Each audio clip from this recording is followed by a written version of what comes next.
Hello there and welcome to the CSS past papers MCQs lecture series. इस series के अंदर मैं जो है CSS के जितने भी कंपलसरी सब्जेक्ट्स हैं उनके पास्ट पेपर्स के MCQs हल करूंगा और उनको डिटेल में डिस्कस भी करूंगा। आज जिस पास्ट पेपर्स की हम सीरीज़ शुरू कर रहे हैं वो है इंग्लिश प्रेसी एंड कंपोजिशन। ये 2004 से ऑलमोस्ट जो है पेपर अवेलेबल हैं जो मार्केट के अंदर, तो वो मैंने काफ़ी कुछ परचेज़ करके कुछ ऑनलाइन सोर्सेज से देख के तो वो मैंने देखे हैं। तो 2004 से लेकर ऑनवर्ड तमाम जितने भी सालों के पेपर्स हैं उसको मैं एक एक अलग अलग वीडियो में बयान करूँगा। तो आज जो है इसका पहला वीडियो है 2004 से। तो 2004 के देखेंगे कि उसमें कौन कौन से सिनोनिम आए हैं, कौन कौन से एंटोनिम्स आए हैं और किस तरह से वो पूछे गए हैं। तो उनकी सारी हम डिटेल देखेंगे। लेक्चर शुरू करने से पहले अगर आप लोग CSS PS PMS PCS की तैयारी वगैरह करना चाहते हैं और आप चाहते हैं कि ये MCQs आपके पास हों और आप चाहते हैं कि इन MCQs से जो मैंने तैयार किए हैं आप इनसे फ़ायदा उठाना चाहते हैं, तो इस नीचे दिए गए नंबर पे आप कांटेक्ट करें तो आपको इनकी PDF फाइल मिल जाएगी। So let's get started. इसमें पहला जो पूछा गया है कि choose the word that is nearly similar in meaning to the word in capital letters, यानी हमने अभी जो वर्ड्स आएंगे उनके सिनोनिम्स देखने हैं। पहला वर्ड है आर्कीपेलेगो।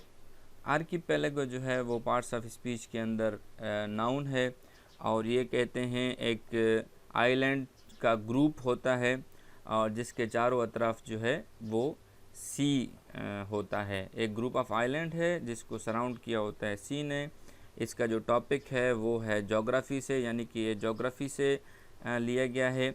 जैसे कि एग्जांपल है द इंडोनेशियन आर्कीपेलेगोस, यानी इंडोनेशियन जो ग्रुप ऑफ आइलैंड्स हैं। तो हमारे पास इसके जो ऑप्शंस दिए गए हैं वो ऑप्शन ए है रीफ, ऑप्शन बी है ग्लेशियर, ऑप्शन बी है ग्लेशियर, ऑप्शन सी है क्लस्टर ऑफ आइलैंड्स और ऑप्शन डी है लगून। सो देखते हैं कि इसका करेक्ट आंसर क्या है। तो करेक्ट आंसर है क्लस्टर ऑफ आइलैंड्स। तो क्लस्टर ऑफ आइलैंड्स को कहते हैं आर्कीपेलेगो। सेकंड वर्ड है पियाज़ा। पियाज़ा भी पार्ट्स ऑफ स्पीच के अंदर नाउन है। इसकी एक्सप्लेनेशन ये है कि ये जो है एक पब्लिक स्क्वायर है, इटालियन एक टाउन है वहाँ पे, तो वहाँ से जो है उसको लिया गया। पब्लिक स्क्वायर है, वहाँ पे लोग जो है जाते हैं। तो इसके हमारे पास जो ऑप्शंस अवेलेबल हैं वो है चीज़ डिश, वेरेंडा, पब्लिक स्क्वायर या स्टाइल। तो जैसे मैंने आपको इसकी डेफिनेशन में बताया था कि ये एक इटालियन टाउन का पब्लिक स्क्वायर है, तो इसका करेक्ट आंसर है पब्लिक स्क्वायर। नंबर 3 है बाकलावा। ये बड़ा ही इंटरेस्टिंग है और वो लोग जो खाने के शौकीन हैं उनको जो है ये वर्ड इंतहाई पसंद आएगा। बाकलावा एक नाउन है और ये एक स्वीट डिश होती है मिडल ईस्ट की, जो कि थिन पेस्ट्री, नट्स और हनी से बनाई जाती है। और इसका जो टॉपिक है वो है फूड। ये फूड से लिया गया है, इसकी फूड से लिए गए हैं। तो हमारे पास के जो ऑप्शंस हैं वो ऑप्शन ए है stringed instrument, option B dessert, option C whirling dance और ऑप्शन डी ग्रेचुइटी। तो करेक्ट आंसर है डेजर्ट। डेजर्ट भी एक खाने की टाइप है। चौथा वर्ड है हमारे पास आयोनिक। वैसे तो आयोनिक की जो है 2-3 माना है, लेकिन यहाँ पे एज एन एडजेक्टिव के तौर पे इस्तेमाल हुआ है और ये होता है एक ग्रीस आर्किटेक्चर है एंशियंट, उसमें इस्तेमाल होता है और उसमें कर्व किस्म के डेकोरेशन इस से बनाया जाता है। और ये वोकेबलरी के जिस टॉपिक से लिया गया है वो है बिल्डिंग्स, यानी बिल्डिंग्स के टॉपिक से लिया गया है। तो उसके हमारे पास ऑप्शंस हैं एक option A Indian stone monument, option B Greek architecture, option C Roman sculpture या ऑप्शन डी मेडिटेरियन सी। तो जैसे मैंने आप लोगों को इसकी माना में बताया था, तो इसका करेक्ट आंसर है Greek architecture. Let's move on. पांचवा वर्ड है सिसिरोनी। सिसिरोनी एक नाउन है, ये एक टूरिज़्म से रिलेवेंट टर्म है और आपने अगर देखी होंगी मूवीज़, उसके अंदर जो टूरिस्ट गाइड्स होते हैं जो लोगों को हिली एरियाज़ में या ऐसे जो हिस्टोरिकल प्लेसेस हैं उनको घुमाते हैं, उनकी हिस्ट्री वगैरह बताते हैं और टूरिस्ट को जो है अपने साथ लेकर पूरा टूर कराते हैं। जो साइट सीयर्स होते हैं या जो गाइड्स होते हैं, टूर गाइड, उसको कहते हैं सिसिरोनी। एग्जाम्पल हैं हमारे पास, ऑप्शंस हैं, option A teacher, option B literary classic, option C chaperone या ऑप्शन डी गाइड। तो करेक्ट आंसर है गाइड, लेकिन स्पेसिफिकली वो गाइड जो एक टूर गाइड होता है या ट्रेवल गाइड होता है। अभी इसके बाद जो है सिनोनिम ख़त्म हो गए हैं, तो अभी इन्होंने पूछा है कि जी एंटोनम्स बताने हैं। Choose the word that is nearly most opposite to the word in capital letters, जो कैपिटल लेटर्स में आएंगे। अब यहाँ पे पहले मैं आप लोगों को उसकी माना बताऊँगा लफ्ज़ की, तो फिर आपने देखना है कि कौन सा वर्ड जो है उसके अपोजिट है। डेसिकेटेड एक वर्ड है। डेसिकेटेड पार्ट्स ऑफ स्पीच के अंदर एडजेक्टिव है। डेसिकेटेड कहते हैं मुकम्मल कोई चीज़ खुश्क हो, कम्प्लीटली ड्राई।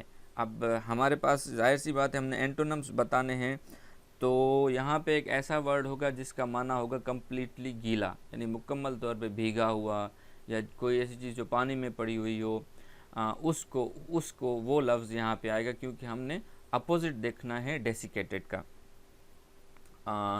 तो हमारे पास ऑप्शंस हैं, option A lengthen, option B hollow, option C exonerate और ऑप्शन डी सेचुरेट। तो करेक्ट आंसर है सेचुरेट। सेचुरेट कहते हैं to make something completely wet, किसी चीज़ को मुकम्मल तौर पे आप गीला कर दें। जैसे कि एग्जांपल है the continuous rain has saturated the earth, और हैज़ सेचुरेटेड द सॉइल। तो सेचुरेटेड का मतलब है कि उसने ज़मीन को गीला कर दिया।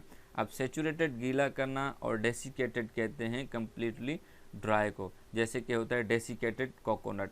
तो यहाँ पे सेचुरेट जो है डेसिकेटेड का एक अपोजिट मीनिंग है।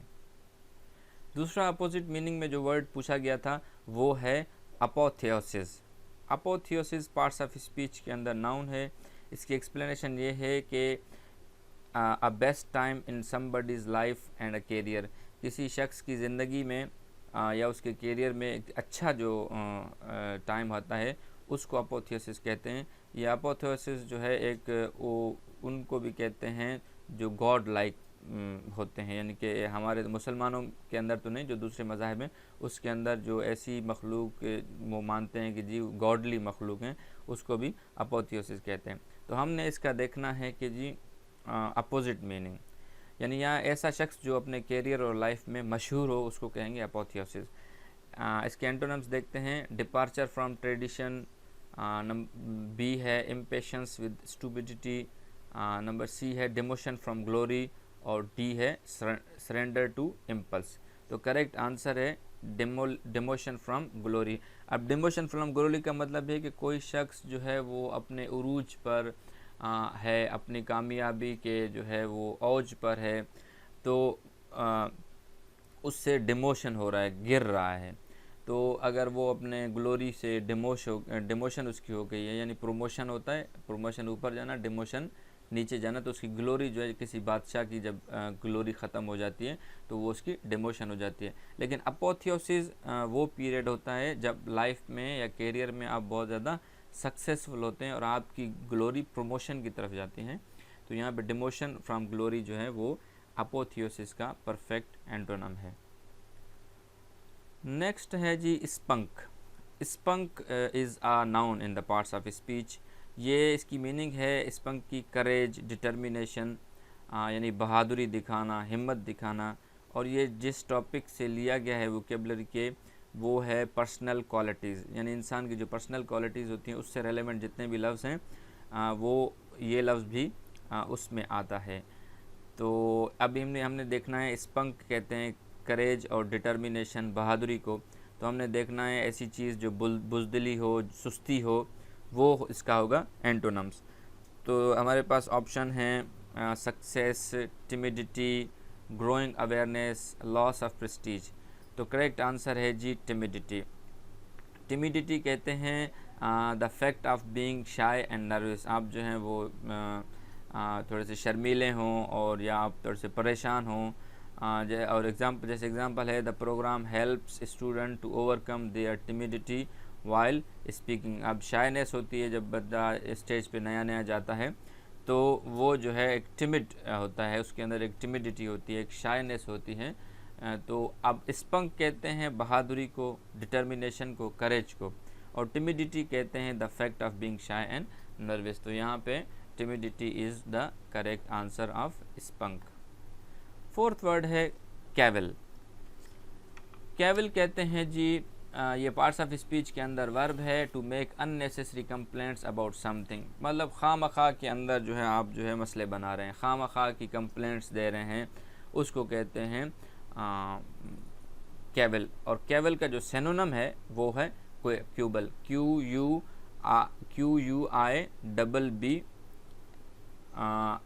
क्यूबल इसका सिनोनिम है। लेकिन हमने यहाँ पर देखना है इसका एंटोनिम्स। तो हमारे पास ऑप्शंस हैं डिसर्न, डिस्क्लोज, इंट्रोड्यूस और flatter. The correct answer is flatter. Cavil कहते हैं कि जी आप खामखा में कंप्लेंट्स कर रहे हैं, इश्यूज़ निकाल रहे हैं, लेकिन जो फ्लेटर होता है वो होता है चापलूसी टाइप, यानी कि आप ऐसे समझें कि किसी को खुश करना या हाँ में हाँ मिला देना, तो वो होता है फ्लेटर। एग्जाम्पल है केवल की several countries cavilled at the cost of project. अब का जो मुल्क थे उन्होंने जो प्रोजेक्ट लगाया था उस पर उन्होंने खामखा की तनकीद की और खामखा की जो है उसके अंदर कीड़े निकाले उस प्रोजेक्ट के अंदर। लेकिन एंटोनिम्स है फ्लेटर, यानी उन्होंने उसके साथ एडजस्ट कर लिया, उसकी टर्म्स एंड कंडीशंस को मान लिया। Last but not the least is rocks. Rocks parts of speech के अंदर जो है एडजेक्टिव है। रॉकस कहते हैं साउंडिंग लाउड एंड रफ, बिल्कुल आपके कानों को यानी कानों के पर्दे फाड़ दे, इतनी तेज़ आवाज़ है कि आपको जो है वो नागवार गुजर रही है, उसको कहते हैं रॉकस। अब रॉकस एक बुरी आवाज़ को कहते हैं, हमने एक प्यारी सी मीठी सी आवाज़ को ढूंढना है क्योंकि हमने एंटोनिम्स देख रहे हैं।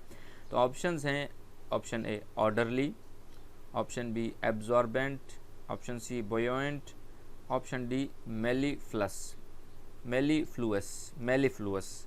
The correct answer is mellifluous. Mellifluous जो है वो म्यूज़िक और समबडीज़ आवाज़ होती है किसी की, और वो एक ऐसी मीठी और स्मूथ आवाज़ होती है जो आपकी कानों को अच्छा लगे। एग्जाम्पल है अ सॉफ्टी मेलीफ्लुअस वॉइस। अब रॉकस जो है एक ख़राब आवाज़ होती है जो आपके कानों को नागवार गुजरती है। However mellifluous is a sweet and smooth sounding, जो आपके कानों को बहुत अच्छी लगती है। तो ये थे आज के हमारे पास सिनोनिम और एंटोनिम्स। इस सीरीज़ को जो है आप कंटिन्यूसली और रेगुलरली देखें ताकि आपको फ़ायदा हो। तो अब तक के लिए इतना ही। अपने और अपने इस चैनल का ख्याल रखिएगा। अल्लाह हाफ़िज़।